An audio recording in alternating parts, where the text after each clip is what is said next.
지금 강은현 소장님을 모시고 계속 이제 재밌는 경매 이야기를 나누고 있는데요. 이 토지 경매의 장점 어떤 게 있을까? 사실은 좀 소자본으로도 할 수 있고 좀 그래서 한번 그 부분 여쭤보고 싶은데 교수님 어떤 토지 경매의 장점은 좀 어떤 게 있을까요?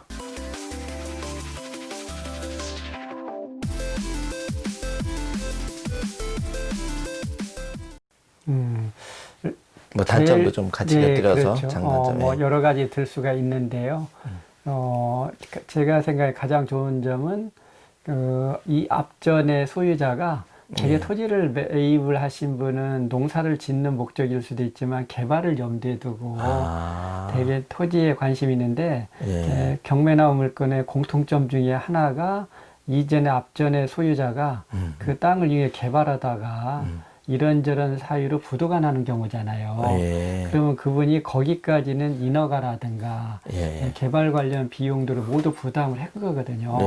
그래서 아주 뭐 염치 없는 이야기로 들릴 수도 있지만 어떤 때는 숟가락만 들고 무혈 입성하는 경우도 있습니다. 사실 개발 관련에 관여해볼 때는 아시겠지만 관공서를 상대로 인허가를 받는다든가 그 다음에 지주들을 상대로 해서 토지 매입하는 과정이 정말 교과서에서 이야기하는 것처럼 간단하진 않잖아요. 어렵고 시간도 걸리고 여러 가지 뭐 시간과 비용과 그 다음에 그런 사람들과의 관계 속에서의 그런 스트레스 등이 정말 때로는 극에 달할 수도 있는데 정말 경매 물건은 운 좋게도 그런 모든 게 다 완결된 물건을 우리가 마지막에 낙찰을 받으면은 바로 뭐 건축 관련해서 허가 관련해서 특별한 제한이 없으면 신축이 가능할 수 있다라는 거.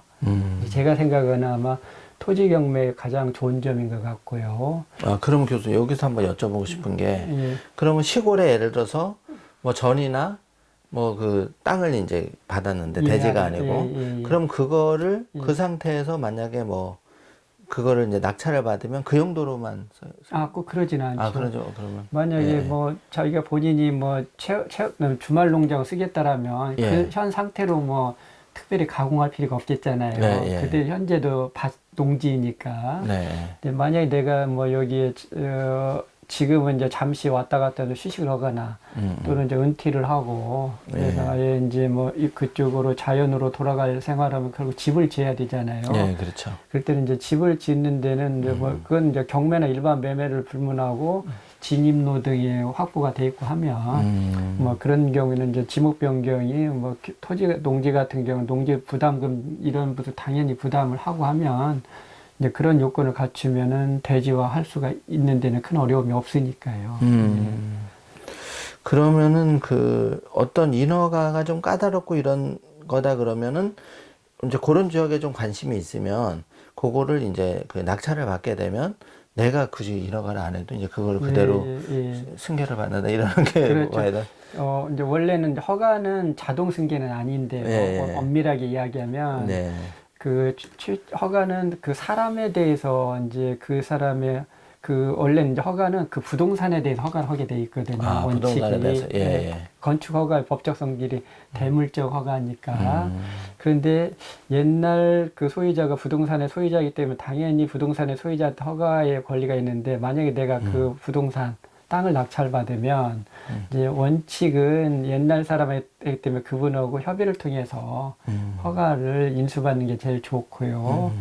뭐 이제 경매 물건 같으면 그분들이 들어간 비용이 있고 해서 이런저런 비용을 요구하는데 만약에 그게가 적정선이면 저는 개인적으로 기존의 허가권자의 허가를 승계받는 게 제일 좋고 그 다음에 그분이 요구하는 게 과도하다.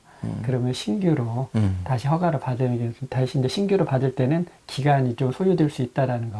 대신 허가 자체가 불가능한 건 아니니까. 그렇구나. 그러면 이제 곁들여서 토지 경매를 받다 보면 우리가 이제 뭐 임야를 받을 수 있고 그런데 누구는 또 그 받은 게 마사토가 이렇게 막 땅이 나와서 마사토 이렇게 막 이렇게 물 빠짐이 좋고 이런 땅. 그런 경우는 만약에 정말 어떻게 그걸 개발하고 그런 방법도 있나요? 그걸 허가를 받아서? 글쎄, 그건 아마 전생에 많은 그분의 조상들이 독립운동도 하시고, 예, 국가를 위해서 많은 은덕을 쌓아서. 네, 은덕을 쌓으신다면 아마 네. 그런, 게 저도 사실 그런 얘기는 들었습니다. 네. 근데 이제 그게 목적으로 경매 물건을 찾는다는 것은 사실 확률적으로는 낮을 수가 있는데. 마사 땅인지를 어떻게 알고? 네, 그러려면 이제 뭐 못하니까. 토양의 그런 식견도 있고 아니면 전문가의 도움을 받아야 되고 하는데, 근데 실제 또 뭐 외부에 노출된 마사토 땅은 현장을 방문해서 알 수 있지만 그런 땅 흔치 않잖아요. 맞아요. 이제 뭐 이를테면 숲이라든가 나무로 덮여있고 나중에 토목공사 과정에서 그 어느 정도 토양을 걷어낸 상태에서 안에 마사토가 있다라는 게 발견되는 경우가 더 많을 테니까. 그래서 아마 제가 그런 경우는 그게 목적으로 경매한다라는 것은 제가 보기에는 아까 이제 특정한 쪽에 네. 몰려있는 그런 예, 부분이고, 예. 그거보다는 이제 일반적으로 그런 했는데 토지. 부수적으로 예. 그렇게 해서 그래서 이제 아마 지금 소장님이 얘기했듯이 이제 토지가 주거용이 따라올 수 있는 최고의 매력 중에 하나가 네. 사실 토지는 경매에서 정말 좋은 토지를 만나면 버릴 게 하나도 없다고 하잖아요. 아, 그래요? 그 지상에는 수목, 아, 나무는 나무대로 나무는 근데 팔 수가 있나요? 왜냐면 아주- 민간인끼리 예, 거래는 팔 수 있는 거고. 그렇죠. 예. 뭐 정말 무슨 백두대간에 있는 그런 나무가 아니라 일부 반출이 안 되겠지만 아, 이제 일반적으로 안에 있는 데에 있는 나무들이 있으면 예. 그런 이제 수목을 어차피 개발을 하면은 수목에 대한 벌채가 허가에 있어야 되잖아요. 그러면 임야를 만약에 낙찰을 받았는데 예. 소나무 막 이렇게 좀 예, 예. 좌장나무 이렇게 있어요. 예. 그러면 그것도 허가를 받으면 예, 예. 반출하거나 이렇게 이제 팔아서 그건 이제 수익을 할 수 있. 따져봐야 되겠죠. 사전에 아. 그게가 되고 만약에 또 거기에 돌이 있다.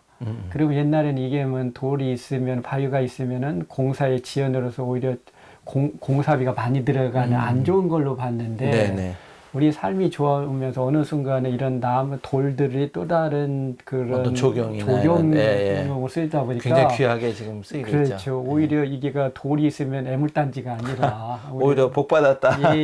그러다 보니 또 아까 흙은 흙대로 했는데 아까 황토이나 마사토면 황토는 또 찜질방도 만들고 네네네. 황토 하는 또 그래서 있고. 예. 이게 결국은 그런 거 나무는 나무대로 돌은 돌대로 흙대로 하고 그게 다 모든 게 정리되고 나서는 자기가 원하는 번듯한 집을 짓거나 아니면 창고를 짓거나 이런 주택을 해서 개발이 되고요. 그러면은 소자본이라도 한번 뭐 경험 삼아서라도 그렇고 네네. 한번 조금 용기를 내서 조금 예. 본인이 그 관심 가진 지역, 내가 또 태어난 곳이라든지 고향이라든지 이런 데는 예. 당장 뭐 시세 차이가 아니더라도 한번 그렇게 도전을 해보시는 것도. 좋습니다. 저는 강권입니다. 아. 제가 사실 강권이라는 말을 잘 쓰지 않는데요. 특히 제가 방송에는. 토지 관련해서는 단 전제 조건이 음.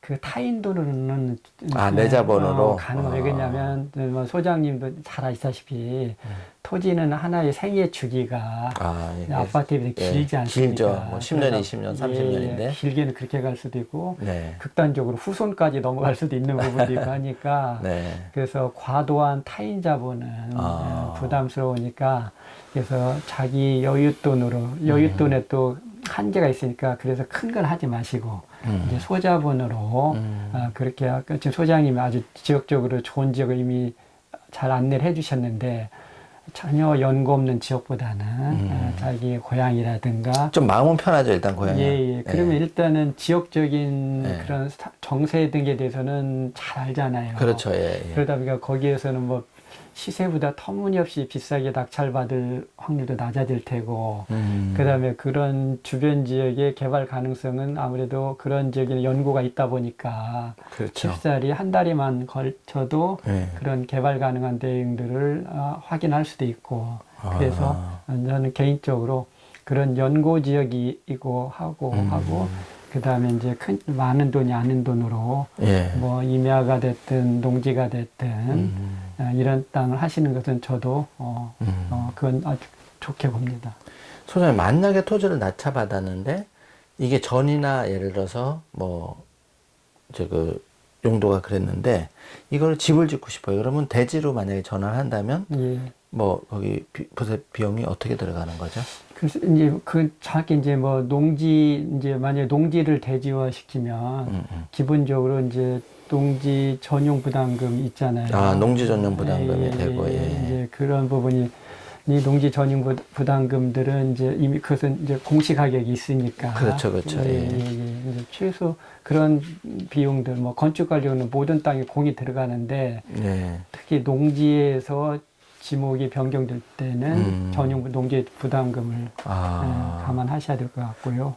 근데 전용될 때 이 농지나 낙찰받은 땅에 공시지가가 좀 저렴하면 그 상대적으로 그 전용 개발 부담금도 적다고 볼 수 있죠. 그렇죠. 만약에 서울 인근하면 어마어마하게 그렇죠. 서울 인근의 예. 그린벨트 지역이면 사실 그 부분도 왜냐면 지방과 달리 서울 인근의 그 공시지가는 시세의 반영이 돼 있으니까 네. 그 부분 그 부담금도 만만치 않은데 아직 지방은 현실화율이 낮기 때문에 네. 아마 그 부담금 때문에 전용하기에 부담을 덜 느낄 상대적으로는 좀 부담이 덜 하지 않을까 생각합니다. 네, 그렇구나. 그러면은 어쨌든 토지 경매는 분명히 장점이 있고 그거를 이제 어떻든 뭐 첫 시작은 내 주변부터 조금 꼼꼼히 살펴서 소자본으로도 한번 해보는 게 트랙 레코드 쌓이고 그렇다는 말씀이신 것 같습니다. 네.